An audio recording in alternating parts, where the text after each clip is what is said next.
masa nggak ada yang, ini kan 1.000 yang nonton, masa nggak ada yang koneksi, maksudnya kasih linknya disebar. Dari mana ya? Kiamat itu dari mana ya? Kristen apa? Nggak tahu, saya juga nggak kenal Kristen, tapi saya tidak pernah berdebat, tapi kiranya untuk memberikan wawasan bersama gitu. Kiamat mau naik, kiamat boleh naik, silakan naik ya. Ini saya turun. Lain tong.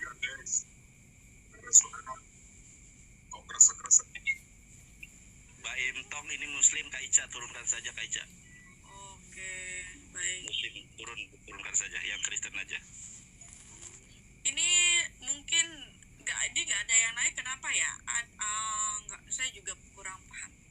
Makanya di sini kita belajar. Berjalan aja Kak Ica, ambil berjalan aja. Tadi kan Pak Torosodi sudah memberikan statement, Mojat sudah, nanti saya sama Bang Juma. Nah nanti setelah saya dan Bang Juma otomatis Mojat kan, baru setelah itu satu orang yang nanggapin kalau memang belum ada yang berani untuk naik gitu. Jadi Pak Torosodi sudah memberikan statement.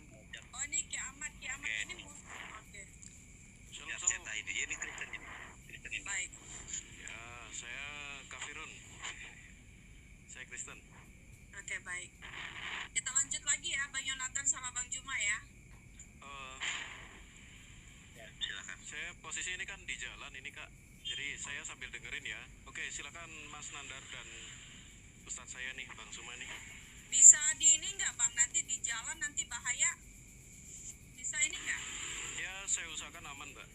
Terima kasih. Usahakan yang aman. lainnya aja kalau gitu daripada Oke, kalau saya takut Bang Jack. Nanti ya, aja Bang Jack ya. Saya minta maaf ya. Turunkan aja yang benar-benar ready aja. Jangan nanti kasihan itu kan, nanti celaka di jalan kan kita nggak mau. Iya, sorry ya Bang, nanti Bang Cita kalau misalkan ada ini lagi. Ini saya mau tanya lagi. Ada Jeki Sembiring nggak? Naikin Jeki Sembiring. Jiki Sembirin yang mana lagi ini? Coba. Iya, sepupunya Biro Saplam, dinaikin aja. Udah. Murid setia. Oke, sudah ada ini saudara kita ya. Halo, murid setia. Ya, ini saya Erben. Oke, baik. Setia, muridnya Paulus, setia kepada Paulus. Oke. Ya, oke. Giliran kita ya. Kita ya, silakan Ustadz Ji. Iya, jadi tadi saudara Moset ya dengan gamblangnya mengatakan 10 menit ya, host. 10 menit. Daud itu bukan 5 menit, Bapak. Nggak bisa 10 menit, Bang. Bukan, saya 10 menit ada kebutuhan sebentar. Oh, baik. beliau izin dulu. Sekali langsung dibuka, Bapak ya. Kau kemana-mana juga ya. Dia Pak Erwin ini lagi lepas sepatu deh untuk persiapan kabur. Seperti biasa. Nah, tidak akan ada yang tahu di sini apa. Alasan ngajar lah. Ini lepasin sepatu ini. Oke. Kita mulai ya. Ya. Jadi saudara Mose ini, saya katakan Anda itu lucu ya. Paulus itu tidak pernah diangkat menjadi rasul. Tiba-tiba Anda rasulkan. Nah inilah payahnya kalau istilah Islam diambil tidak pada tempatnya. Paulus rasul katanya, tapi nabi pun tidak pernah diangkat menjadi nabi. Daud nyata-nyata rasul, nyata-nyata nabi, Anda katakan bukan nabi. Kitab Anda sendiri mengatakan dia nabi. Kisah para pewarta 2 nomor 30. Anda tidak percaya. Tetapi Daud adalah seorang nabi. Dan Daud tahu bahwa Tuhan telah berjanji kepadanya dengan mengangkat sumpah. Anda datang mengatakan dia bukan nabi. Bagaimana Mbak Ica? Menurut kisah para rasul 2 nomor 30 ini, Anda percaya enggak bahwa Daud itu nabi? Mbak Ica, sebelum saya lanjut. Jangan tanya saya, Bapak. Saya di sini saya cuma sebagai host. Oh my God. Padahal datanya sudah sangat jelas. Oke, saya bantu ya, mau saya supaya Anda paham ya. Di dalam kitabnya orang Yahudi, bilangan 12 nomor 6, jelas di situ dikatakan, jika di tengahmu ada nabi, maka aku Tuhan akan menyatakan diri kepadanya melalui penglihatan dan berfirman kepadanya melalui mimpi. Jelas dikatakan jika di tengahmu ada nabi, tidak dikatakan jika di tengahmu ada raja. Tapi dikatakan jika di tengahmu ada nabi, aku akan menyatakan diri kepadanya. Sementara Daud hari demi hari Tuhan selalu menyatakan dirinya dan berkata kepada Daud, sehingga ada surat-surat Mazmur, ada Kidung Agung. Itu semua apa coba? Dia itu adalah nabi dan kitab Anda mengatakan memang betul dia adalah nabi. Lalu kemudian tadi pendeta Torosoki sebelum lari dari ruangan ini, di situ sangat jelas dia katakan bahwa ikut Yesus akan selamat. Memang benar, tadi kan saya udah katakan, ikut Yesus.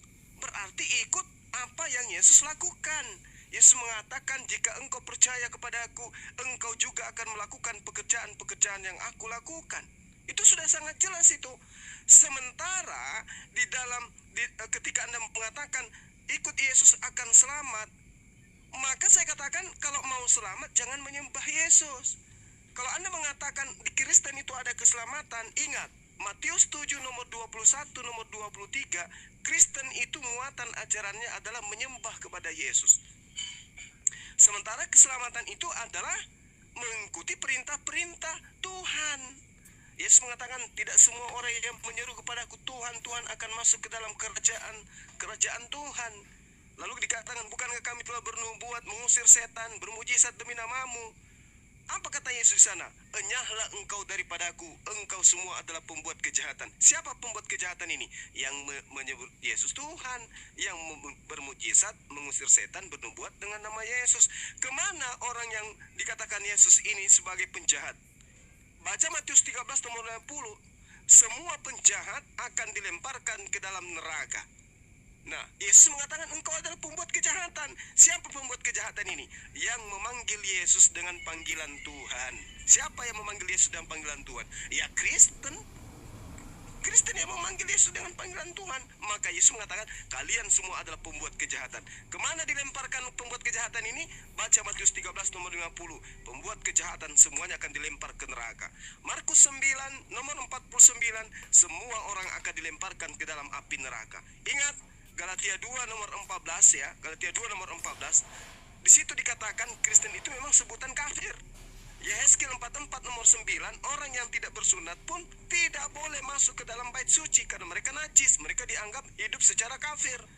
Nah, bagaimana mungkin kemudian saudara bisa masuk ke dalam surga kalau Anda disebut oleh kitab sendiri sebagai orang yang kafir?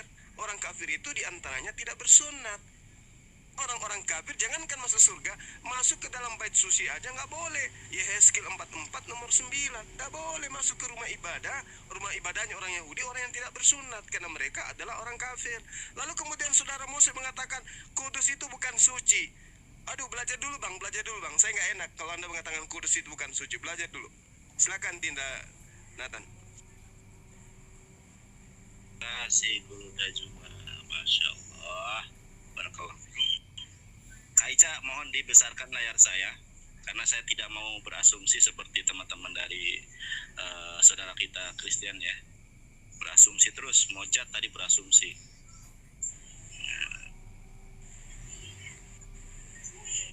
Nah ya, tadi Mojat kekeh dengan Yesaya. Meskipun tadi saya sudah mengatakan ya, mengatakan apa? Mengatakan bahwa saya tidak bertanya tentang Yesaya, tetapi nggak apa-apa lah, kita lihat terjemahannya dulu ya teman-teman ya. Yesaya 63 ayat 10. Tetapi mereka memberontak dan mendukakan Roh Kudusnya, maka ia berubah menjadi musuh mereka dan ia sendiri berperang melawan mereka. Dicari dari A sampai Z pun ini tidak menyentuh dari apa yang saya tanyakan. Saya tanyakan di dalam Torah di mana Musa menyembah Roh Kudus. Kalaupun dijawab dengan Yesaya 63 ayat 10 tidak nyambung ya. Tadi dia minta dibacakan Yesaya 63 ayat 10 dalam bahasa Ibrani karena saya tadi di jalan, mohon maaf saya nggak bisa baca. Sekarang saya bacakan nih. Bismillahirrahmanirrahim peharrohum pehamah maru wa isbu et ruah kadesu wa hafek lahem leoyeb hudil hambam. Jadi di dalam Di dalam Yesaya 63 ayat 10 tidak ada korelasinya loh. Tidak ada korelasinya. Sangat jelas tadi kita menyampaikan di dalam Zakaria 12 ayat 1 bahwa yang namanya roh yang ada dalam diri Yesus adalah makhluk ciptaan Allah. Bahkan saya tidak berasumsi teman-teman ya, tidak berasumsi. Yang berasumsi dari tadi itu Mojed ya. Ini loh jelas loh yang menciptakan roh dalam diri manusia. Jadi roh yang ada dalam diri Yesus adalah ciptaan dari Allah. Dari TB, AYT, TL, BIS, semua versi Alkitab mengatakan roh itu adalah ciptaan ya. Bahkan kalau kita lihat di dalam concordance-nya, sorry ya bahasa Inggrisnya itu apa? Concordance ya. Itu juga itu ciptaan ya. Nih, membentuk ya, dibentuknya. Makanya di dalam terjemahan dari berbagai versi bahwa roh itu adalah bentukan, dan konsepsi di dalam Islam pun bahwa roh itu adalah ciptaan. Alastu birabbikum qalu bala syahidna. Ketika rohnya Yesus, rohnya Mose, rohnya kita semua ditanya oleh Allah, bukankah aku ini adalah Tuhanmu? Rohnya Yesus berkata, qalu bala syahidna. Betul sekali ya Allah, engkau adalah Tuhan kami. Di dalam konsepsi Islam, memang Roh Kudus atau Gabriel itu roh suci yang sebagai seorang pengantar wahyu ilahi. Orang tadi bilang, tadi Ustadz Juma sudah membahas ya, tapi memang gini loh, paling enggak itu jujur gitu loh. Oke lah, tidak jujur terhadap orang lain, minimal tuh jujur terhadap diri sendiri loh. Kisah para Rasul 2:29 jelas ayatnya. Kisah para Rasul Zakaria 12 ayat 1 jelas ayatnya. Tetapi dibantah oleh asumsi. Sekali lagi ya, ini tidak ada yang menyentuh dengan apa yang saya tanyakan. Saya ulangi pertanyaan saya tidak akan beranjak ke pertanyaan lain selagi tidak ada yang sanggup untuk menjawabnya. Saya tanya nih teman-teman ya, di mana Musa menyembah Roh Kudus? Kalau Roh Kudus itu adalah Tuhan di dalam perjanjian baru atau diyakini oleh orang Kristen, tentu Musa juga menyembah Roh Kudus. Di mana disebutkan Ruach HaKodes di dalam Torah. Anda tahu tidak, Yesaya itu bukan Torah. Yesaya itu Nevi'im. Saya tanya di dalam Torah, dijawab dalam Nevi'im. Makanya lebih baik jujur. Oh, tidak ada. Nanti kita berkembang diskusinya. Oh, maaf Bang Nandar, tidak ada itu. Kan jelas, oh iya tidak ada, terima kasih. Jangan sesuatu yang tidak ada dipaksakan untuk ada. Belajarlah jujur terhadap diri sendiri. Bukankah di dalam Galatia 5 ayat 19 haruslah kita menjadi pelaku firman dengan memanifestasikan buah roh yang 9, penguasaan diri, kesetiaan dan lain sebagainya. Paling enggak tuh jujur terhadap diri sendiri. Oke, waktu saya berapa menit? 36 detik lagi. Di mana Musa menyembah Roh Kudus dan di mana tertulis Ruach Kodes di dalam Torah. Dan kemudian satu lagi, di mana Yesus mengatakan bahwa dia adalah firman menjelma menjadi manusia. Annohi hadabar o annohi hamilah ani roh syehlih iyot anasim. Di mana itu Yesus mengatakan?